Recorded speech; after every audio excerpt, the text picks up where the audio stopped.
Welcome to Bienvenue's How to Become Fluent in French podcast, where we share tips and tricks to help you in your journey to speak French fluently. Hi, everyone. My name is Danielle Haydock, and I'm the founder of Bienvenue French Language School in Hudson, Ohio.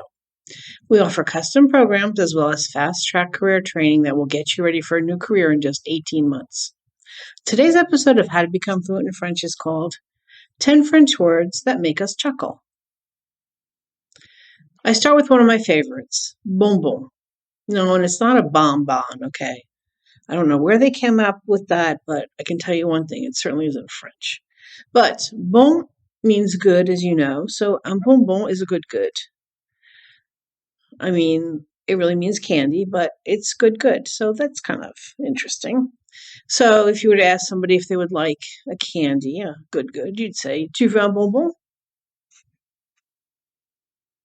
Tu veux un bonbon? Ah oui, donne-moi un bonbon, s'il te plaît. Ah oui, donne-moi un bonbon, s'il te plaît. Let me take this opportunity to remind you that when you're talking about the flavor of a bonbon, you would use eau if you have a masculine flavor like café. For example, un bonbon au café.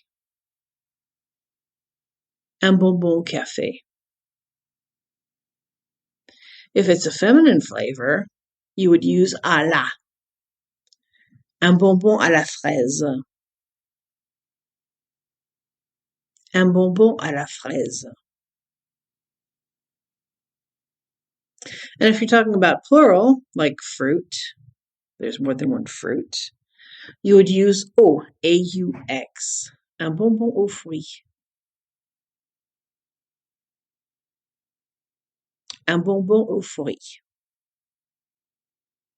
So I hope you enjoy your next bonbon next time, and just remember to say to yourself, je veux un bonbon à la fraise, à la cerise, à la menthe, whichever it is that you like. Our number 2, doigt de pied. Doigt de pied. Doigt de pied. The fingers of the foot. In other words, our toes. Les chameaux ont 4 doigts de pied. Camels have 4 toes. Repeat that after me. Les chameaux ont 4 doigts de pied. Les chameaux ont 4 doigts de pied. Les humains ont 10 doigts de pied. Humans have 10 toes. Les humains ont 10 doigts de pied. Now, there's also another word for doigt de pied, and that is orteil. Orteil. O-R-T-E-I-L-S. Orteil. But doigt de pied is just so much more fun. Number 3 is le spleen. Le spleen. Now we know what a spleen is in English, but in French it certainly is not an organ. It's a great word for melancholy. Melancholy. It's what great authors need to produce their best work. For example, Baudelaire had le spleen all the time, so he turned to cocaine to feel better. Baudelaire avait le spleen, alors il prenait de la cocaïne. Want to repeat that after me? Baudelaire avait le spleen, alors il prenait de la cocaïne. Baudelaire avait le spleen, alors il prenait de la cocaïne. And of course, if it applies to you and you ever feel that way, you can say, j'ai le spleen, but make sure that you have the good gesture and the head movement to go with it. Number 4, un peu de nonne. Un peu de nonne. Can you repeat after me? Un peu de nonne. Un peu de nonne. It's a nun's flatulence. It's the name for these little puffy donuts that the French make. They make them all over the world, but they all have different names. In France, we call them les pampés de nonne. My mom used to make these for Christmas Eve when I was a kid. So you can go and you can find them at like street markets and things like that. Pampé de nonne. Pampé de nonne. And it comes, of course, from the verb péter, which means to explode or to fart. Number 5, œil de bœuf. Œil de bœuf. It has an interesting spelling and an interesting pronunciation. The e dans l'eau that we have means that the E is stuck to the O, and it produces a E sound. Œil de bœuf. And actually you have the O, the E that is stuck into the O for œil, and you have it as well for bœuf, the E in the O for bœuf. It's called œil de bœuf. Œil de bœuf. And it's not a dish, it's a round window. And you usually find these on the top floors of buildings and homes. They're all over Paris in the more expensive buildings and apartment buildings usually. So I have 2 sentences for it. L'œil de bœuf n'est pas un petit plat.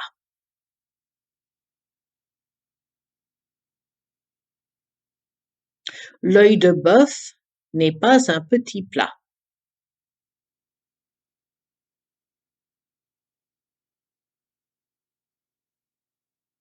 Il y a beaucoup d'œils de bœuf à Paris.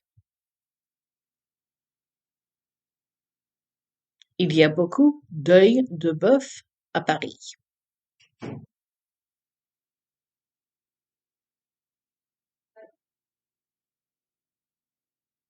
So, next one is chauve-souris. It's feminine. Une chauve-souris. So, you may have recognized the word souris, mouse. Chauve is bald. A bald mouse is a bat. Yeah, it's kind of weird. Chauve-souris. Chauve-souris. J'ai peur des chauves-souris. I'm afraid of bats, which I am. J'ai peur des chauves-souris.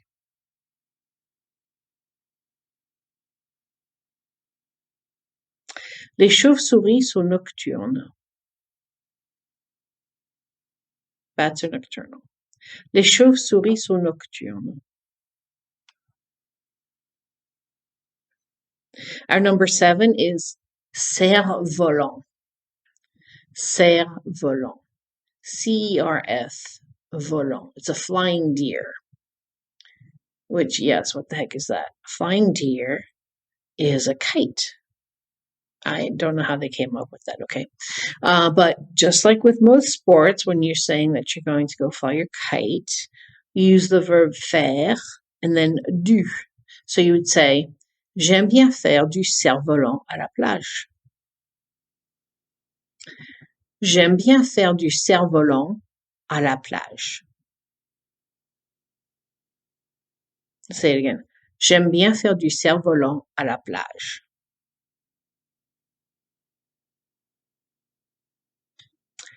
Numéro 8. Raplapla. Raplapla. Have you ever heard this expression, word? It refers to feeling tired, like the afternoon lull that hits you around 2 p.m. Je me sens raplapla. I feel run down, tired. Je me sens raplapla. So, plat, P-L-A-T, means flat. This is spelled a little bit differently. It's R-A-P-L-A-P-L-A, raplapla, but without the T. One of my daughter's favorite words is saucisson. Saucisson. It's masculine. Le saucisson. And it's a type of hard salami. The French cut it in very, very fine slices, and they serve it as an appetizer with bread and butter. Le saucisson de porc est très connu.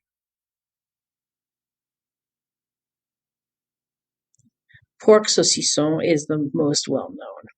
Le saucisson de porc est très connu. Le saucisson de porc est très connu. Numéro 10, écureuil. It means squirrel. Écureuil. Écureuil. Écureuil. I think this is the most difficult word in the French language for Americans to say. So I often offer a reward to my students. They can try the pronunciation at any time during any class, and if they get it right, they get a treat. Un écureuil. Un écureuil. Repeat after me. Aux États-Unis, il y a des écureuils noirs, des écureuils marrons et des écureuils blancs. In the US, there are black squirrels, brown squirrels, and white squirrels. Yes, I have seen white squirrels. Aux États-Unis, il y a des écureuils noirs, des écureuils marrons et des écureuils blancs. So practice your écureuil and your other sounds and words. And remember, the key to becoming fluent is speaking. It doesn't matter how many podcast shows or how much radio you listen to. You cannot become fluent if the words don't come out of your mouth. If you'd like to get past that hump that maybe you're stuck at, the one that's keeping you from becoming fluent, go check out FrenchLanguage.net and see which program would work for you.